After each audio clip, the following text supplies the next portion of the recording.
In the darkness of midnight, when the city sleeps and shadows stretch long, the metro continues its unchanging route. But tonight, something is different. In the last carriage, a woman named Laura sits alone, or so she thinks. As the metro advances, she begins to notice something unsettling. All the other passengers have the same expressionless face, as if they were living mannequins. Their empty eyes and vacant expressions send a chill down her spine. Laura desperately tries to get off at the next station, but as she looks out the window, she realizes that the stations passing by are not those of her city. The names on the signs are written in an unknown language, and the walls are covered in graffiti that seems to move and change shape before her eyes. Panic grips her as the metro plunges into an endless tunnel, where the lights flicker and shadows dance sinisterly. Suddenly, the metro stops at a station that doesn't appear on any map. The doors open with a metallic screech, and Laura, without thinking twice, lunges out of the carriage. But what she finds in the station is even more terrifying. The walls are covered in moss and fungi that glow with a spectral light. The air is dense and humid, as if she were in an underground crypt.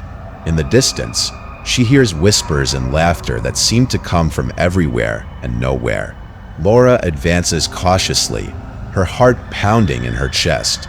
Suddenly, a figure emerges from the shadows. It's one of the metro passengers, but now its expressionless face has transformed into a grotesque grimace. The figure approaches Laura, and she knows she must run, but her legs feel like they weigh a ton. What dark secrets does this forgotten station hide? And can Laura escape before it's too late? Laura tries to scream, but her voice gets stuck in her throat. The figure comes closer, and she can clearly see the empty eyes and the twisted smile that seems to mock her fear. With a superhuman effort, Laura manages to move and starts running down the deserted platform. The whispers and laughter intensify, as if the shadows themselves are laughing at her desperation. The lights flicker, creating a strobe effect that disorients Laura even more. She feels like she's running in circles, unable to find an exit. Suddenly, a door opens to her right. It's an old wooden door, out of place in a metro station. Without thinking twice, Laura rushes through it. On the other side, she finds a long, narrow corridor, illuminated by torches burning with a bluish flame. The air is even denser, filled with the scent of incense and something else, something putrid. Laura advances cautiously, her footsteps echoing in the oppressive silence. As she progresses, the walls of the corridor begin to change. The worn bricks transform into carved stone, and Laura realizes she is in some kind of catacomb. The walls are filled with niches, and in each one, there is a mummified body. The bodies are wrapped in ancient bandages, and their faces are covered by gold masks. Laura feels a chill run down her spine. Where is she? What is this place? Suddenly, she hears a noise behind her. She turns quickly and sees the figure from the metro, now accompanied by two more equally grotesque figures. The three advance towards her with slow, deliberate steps, as if they know she has no escape. Laura feels panic grip her, but also a fierce determination. She is not going to die here, not without a fight. With a desperate scream, Laura runs forward, delving deeper into the catacomb. The corridors branch out in all directions, and she chooses one at random, hoping to find an exit. But the further she goes, the more she realizes she is lost. The figures continue to pursue her, their footsteps echoing in the oppressive silence. Laura feels like her heart is about to burst, but she doesn't stop. She keeps running, going deeper and deeper into the darkness. Finally, she reaches a circular room. In the center, there is a stone altar, and on it, a figure wrapped in ancient bandages. The figure has a gold mask, but unlike the others, this mask has an expression of pain and suffering. Laura approaches cautiously, feeling an inexplicable attraction to the figure. As she touches the mask, she feels a surge of energy coursing through her body. Suddenly, everything goes black. When Laura regains consciousness, she finds herself in a different room. The walls are covered in ancient hieroglyphics, and in the center, there is a stone throne. Sitting on the throne is an elderly man, dressed in ancient robes. The man looks at her with wise and sad eyes. "Welcome, Laura," the man says in a voice that resonates through the room. "You have been chosen to free the spirits trapped in this place.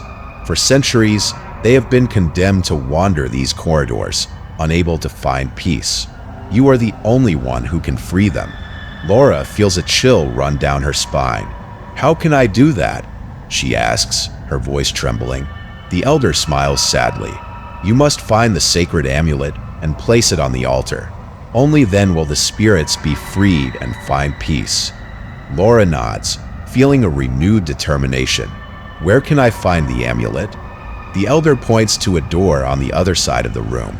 "The amulet is hidden in the depths of the catacomb. You must find it before the dark spirits reach you. Good luck, Laura." With a sigh, Laura heads towards the door. On the other side, she finds an even darker and narrower corridor. The walls are covered in hieroglyphics that seem to move and change shape before her eyes. Laura advances cautiously, feeling a malevolent presence watching her from the shadows. As she progresses, the whispers and laughter return, more intense than before. The grotesque figures appear again, blocking her path. Laura knows she must fight, but she also knows she cannot overcome them with brute force. She must use her wit and courage to overcome this challenge.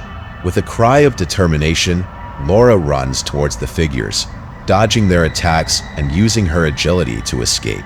The figures pursue her, but she manages to stay one step ahead, delving deeper and deeper into the catacomb. Finally, she reaches a small room, dimly lit. In the center of the room, there is a stone pedestal, and on it, the sacred amulet. Laura approaches cautiously, feeling a powerful energy emanating from the amulet. As she touches it, she feels a surge of energy coursing through her body. Suddenly, everything becomes clear. She knows what she must do.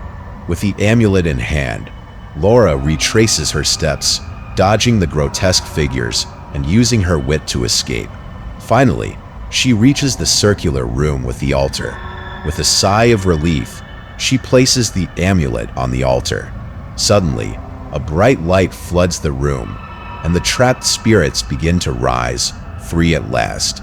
Laura feels a deep peace invade her heart. She has fulfilled her mission, and the spirits have found peace. With a sigh of relief, she turns to leave the room, but stops as she sees the elder again. "Thank you, Laura," the elder says with a smile. "You have freed the spirits and fulfilled your destiny. Now, you can return to your world, knowing you have done something truly noble." Laura nods, feeling a deep gratitude. "Thank you," she says, her voice trembling with emotion. Suddenly, everything goes black again. When Laura regains consciousness, she finds herself back on the metro, but this time, everything is normal. The passengers have different faces, and the stations are those of her city. With a sigh of relief, Laura realizes that it has all been a nightmare, or so she thinks. But as the metro advances, Laura can't help but feel a sense of unease. Was it really just a nightmare? Or has she lived an experience that has changed her life forever? If you enjoyed this story and want more chilling tales, don't forget to subscribe to our channel, like this video, and leave a comment telling us what you thought of the last metro. Your support helps us continue creating content that will keep you on the edge of your seat. Until the next terrifying story,